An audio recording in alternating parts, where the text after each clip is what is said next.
Facebook, Instagram, Blue Sky, and YouTube at Rev Derek Terry, DerekTerry.com. It's been a long day.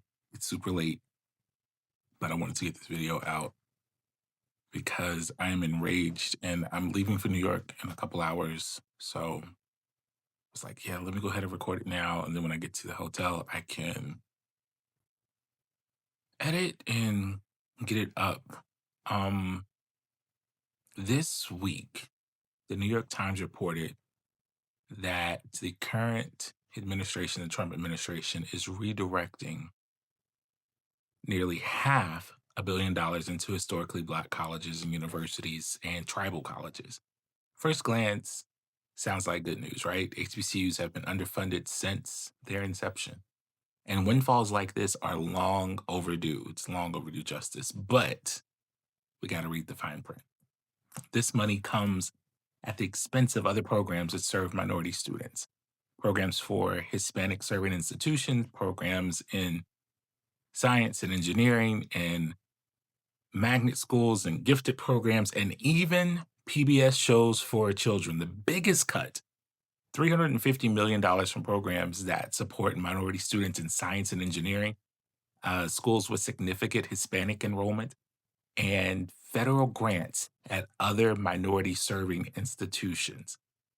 So get this, it's literally taking money away from primarily white institutions that Black and brown people go to and indigenous people go to, and putting that money just in HBCUs. They also slash funding for gifted and talented programs for students, saying that recruitment was, quote, racially targeted, and cut money from magnet schools, which we know that magnet schools have long been a tool for desegregation. At the same time, a statement from the Secretary of Education, Linda, what's her name, McMohan, I don't remember her name. Anyway, from the Secretary of Education, she said these cuts were about redirecting financial support away from ineffective and discriminatory programs toward those that support student success. In other words, anything that directly centers minority students is suddenly labeled as discriminatory. So at this very same time, the administration is pouring hundreds of millions of dollars into American history. I'm using quotes if you're just listening, American history and civics programs. Funding for civics education has ballooned to nearly 7 times what Congress originally authorized. So this isn't neutral. The money is tied to a plan to train a new core of teachers who embrace, quote, patriotic education. Teachers who will teach a version of history that centers the founding fathers, white men, while downplaying slavery, civil rights, and the struggles of marginalized people. In other words, it's not just about moving money, it's about rewriting the story of history. This very week, the Trump administration also contacted federal parks and other federal organizations and asked them to remove anything that shows America in a bad light, like the 1863 picture of a slave's back with all the lashes, and is asking people to report to them if you visit any of these such places and see anything too woke or that makes you uncomfortable or that is problematic. So what we're seeing is not generosity.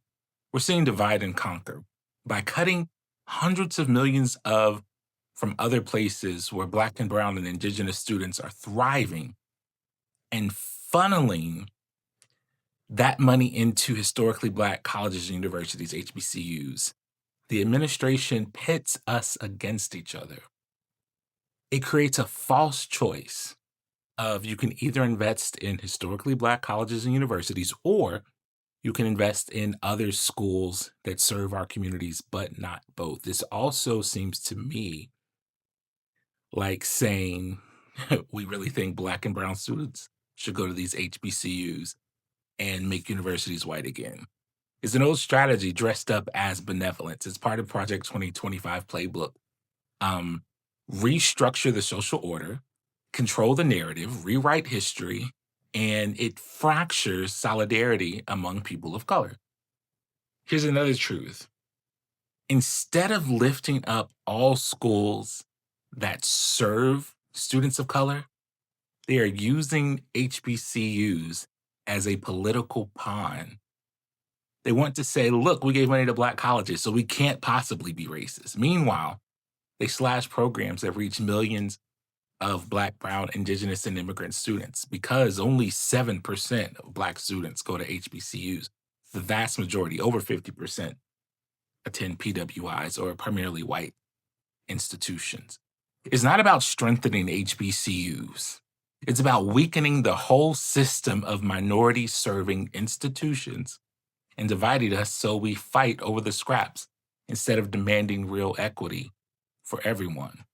So now HBCUs who really need the money are getting the money that will change their trajectory and put them in a place to then be protective of that money that they should have got a long time ago. It's harm. It's twofold. It's vital programs are losing funding, but even more dangerous is the story of who we are gets rewritten. And when they control the story, they control the future. So what do? We resist. We document what's happening. I know this sounds so crazy. Marion Stokes, I keep talking about her. She was the black woman who recorded just hours and hours and hours of television for over 30 years because she saw the way people were rewriting history. And I always thought when I was younger, TV stations kept an archive of every single thing they aired, and that's just not the case. And so she has thousands, and it's now being archived so we can look and see. And so I'm like one of those kooky people now, like that everything is digitized. I'm telling people, document what's happening. So I'm printing certain articles because what I'm noticing is I'll see something and I'm like, oh man, that's crazy. And then I'll go back to find it again, to share it, to tell somebody, like, hey, I saw this, and I'm not able to find it. And I'm talking within just like a few weeks. That's crazy. I'm also trying not to become like the crazy person that has stacks and stacks of paper everywhere. Um, but I do think we should print articles that interest us. We should scrapbook again, go analog. Um, because as they try to rewrite history, and they will, we'll have the record, and our children will have the record, and the future will have the record. So not only resist and scrapbook or document, but if you're creative, create, make art, make music, write essays and poems and stories because culture is our witness. Culture survives. Um, Stand in solidarity with our colleges and universities, yes, with HBCUs and with those primarily white institutions who are seeing their affirmative action killed, their diversity, equity, inclusion programs killed. Um, we need to stand with them, and we need to see how to do the work in the legal way that it could be done now. Support Hispanic-serving institutions and tribal colleges and community colleges, and reject being pitted against one another. What do? We organize. We push Congress. We push to block unilateral funding shifts that undermine equity. It's hard right now because Trump controls the Supreme Court, Trump controls the Senate, the Congress, the executive branch, the White House, several red states. But we do what we can. We arm ourselves with knowledge. We get ready. We also need to invest in our communities, mentor young people, raise our own scholarships, get back to our own benevolent and social aid funds, help independent institutions that cannot be dismantled by a single budget cut. Make no mistake, the Trump administration is rewriting history right before our very eyes. They're rearranging money to rearrange the memory. And this is not over a generation. This is not even over weeks. Sometimes it is the same day. Sometimes they will show a video and he will say, that's not what happened. That's not what I said. But we don't have to let it stand. We resist. We resist by remembering. We resist by creating. We resist by telling the truth out loud. We resist by building systems of care that no administration can erase. This is not just about education. It's about survival of justice itself.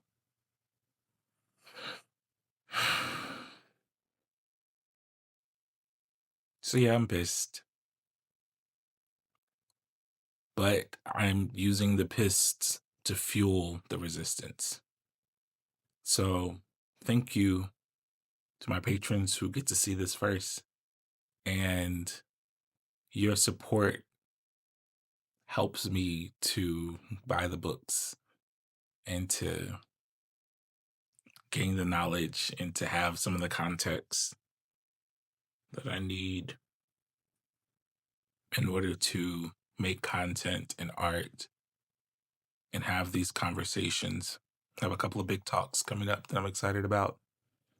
Have some art that I'm working on. So thank you. You can support the Patreon at patreon.com/race, rage, and fear for race and social justice content, LGBTQ and body positivity, LGBTQ justice content, and some body positivity art and all that kind of stuff, and justice art.